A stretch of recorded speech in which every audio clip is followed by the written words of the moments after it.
नाजरीन, मैं हूं शमा अफरोज़। सियासी तकदीर में आपका खैर मकदम है। आज के इस दौर में किसी को भी पॉपुलैरिटी के लिए ज़्यादा कुछ करने की ज़रूरत नहीं होती।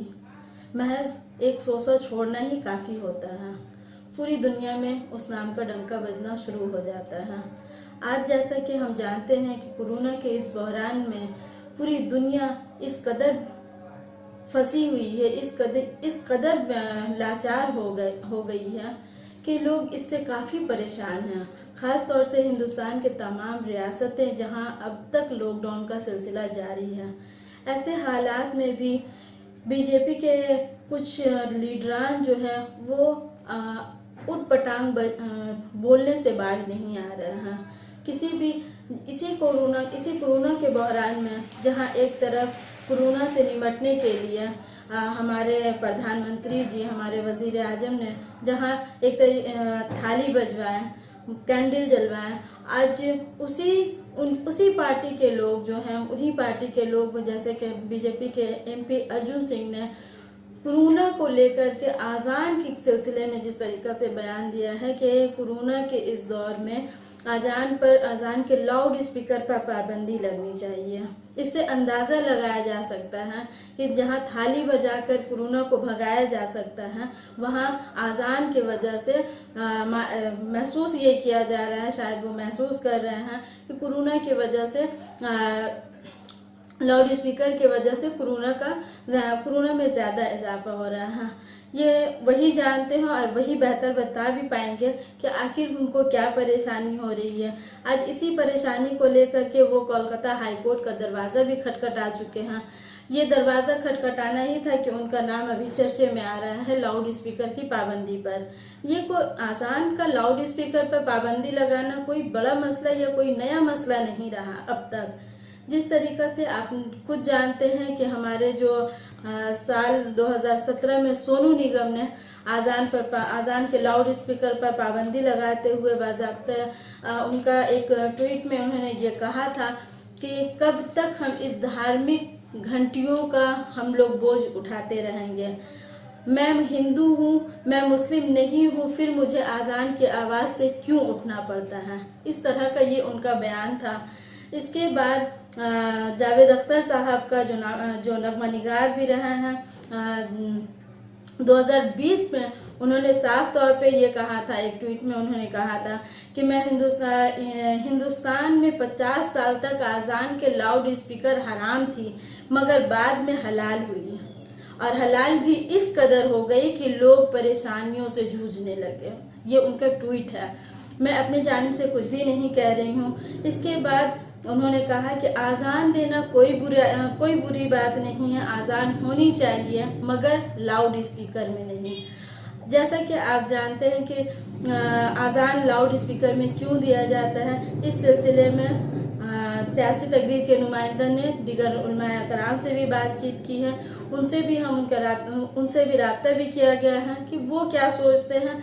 अभी जैसा कि आप जानते हैं कि सियासी माहौल में जहां कोरोना से निपटने के लिए लोगों को काफ़ी एक्टिव होने की ज़रूरत है, फील्ड में उतर करके लोगों के कदम से कदम उनकी परेशानियों को हल करने के बजाय बीजेपी के कुछ हुक्मरान, बीजेपी के कुछ एमपी और लीडरान जो हैं वो इस तरह के बयानबाजी करके लोगों का बंगाल के माहौल को किस तरह से ख़राब कर रहे हैं, इसका अंदाज़ा लगाया जा सकता है।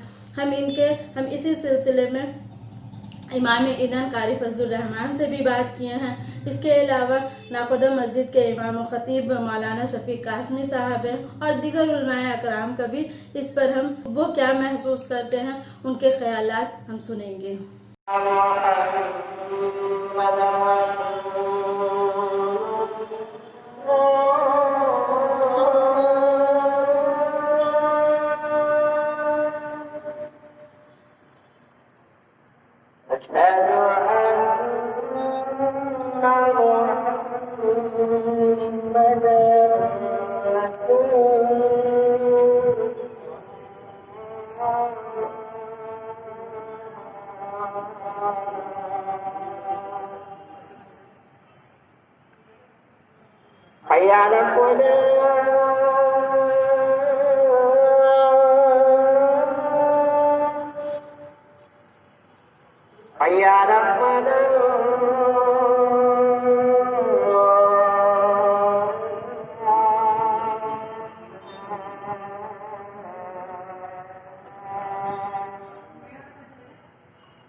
हेलो। अस्सलाम वालेकुम। वालेकुम। हज़रत आए थे हम नाखुदा मस्जिद, आपसे मुलाकात करनी थी। यूट्यूब के लिए एक बयान लेना था आपका। हाँ, आपसे मुलाकात हो पाएगी? ये शफीक साहब का नंबर नहीं है, ये फजलुर रहमान का नंबर है। जी जी, नहीं हम आप जान रहे हैं, हमको आपसे मुलाकात करनी है, तो यहाँ पे हाँ, तो मुलाकात। हम तो अभी नहीं निकल रहे हैं। ओह अच्छा, लॉकडाउन की वजह से नहीं निकल रहे हैं। हाँ, हाँ, अभी बाहर नहीं आ रहे। दरअसल हमको एक अजान पे एक बयान लेना था। हेलो। जी। अजान पे एक बयान लेना था कि अर्जुन सिंह जो है वो लाउड स्पीकर, अजान के लाउड स्पीकर पर पाबंदी लगाने का मुतालबा किया है और इसके खिलाफ कोर्ट में भी गया है वो। जी, तो ये किस हद तक का सही रहेगा और इस पर समाज पर क्या इसका असर पड़ेगा बंगाल के ये पे? इससे पहले भी लोग कोशिश कर चुके हैं, मगर ये एक ऐसे ही बेकार सी चीज़ है। 2-3 मिनट की अजान होती है और उस पर पाबंदी लगाने का मुतालबा करना ये सही नहीं, बल्कि उन बड़े बड़े प्रोग्रामों पर होना चाहिए जिसमें रात रात भर कीर्तन और भजन गाए जाते हैं, उन पर पाबंदी करनी चाहिए। जी। मगर ये 2-3 मिनट की अजान जो मुख्तसर होती है उस पर पाबंदी करने का कोई मतलब नहीं, सिवाय इसके कि इसमें मुसलमान एक कौम है और उसकी एक तहजीब है, उसकी इबादत का एक हिस्सा है, उसको डैमेज करना है बस, और मकसद कुछ नहीं। अभी के जैसे कि सामने इलेक्शन है हजरत, और इस तरह बीजेपी कंटिन्यू जो है मुसलमानों पर हाँ, वो करेंगे इसलिए कि इसी से उनको फायदा मिलने की उम्मीद है। जिस कदर कंट्रोवर्सी पैदा होगी उसमें उनका वोट बढ़ेगा और उनको फायदा होगा बंगाल में, मगर ऐसा नहीं है, बंगाल के लोग समझदार हैं। अच्छा जी, तो इसमें वो कामयाब नहीं होंगे। अच्छा, अगर इस पर अगर ये लोग भारतीय जनता पार्टी की जानिब से ये किया गया है कि हम लोग इसको कौमी सतह पर इसका मुतालबा करेंगे, अगर ये लोग ऐसा करते हैं तो करें अगर जो कर सकेंगे वो करेंगे। अच्छा, मतलब मुसलमान भी इसका जवाब देंगे? हाँ, देंगे, बिल्कुल देंगे। बहुत शुक्रिया।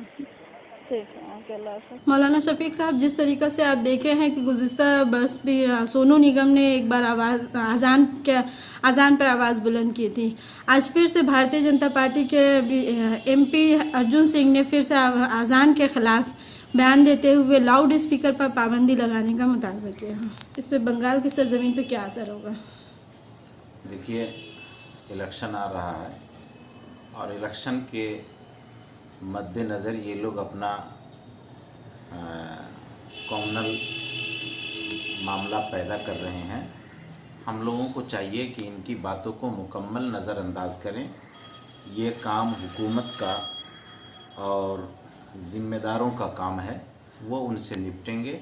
हम जिस तरीके से अपना इबादत, रियाजत, सेकुलर मुल्क में जिस तरह हर धर्म वाले को हक़ है कि वो अपने धर्म पर आज़ादी से अमल कर सकता है और सबको हक़ है, सब कर रहे हैं, इस तरह हम भी करेंगे इंशाअल्लाह।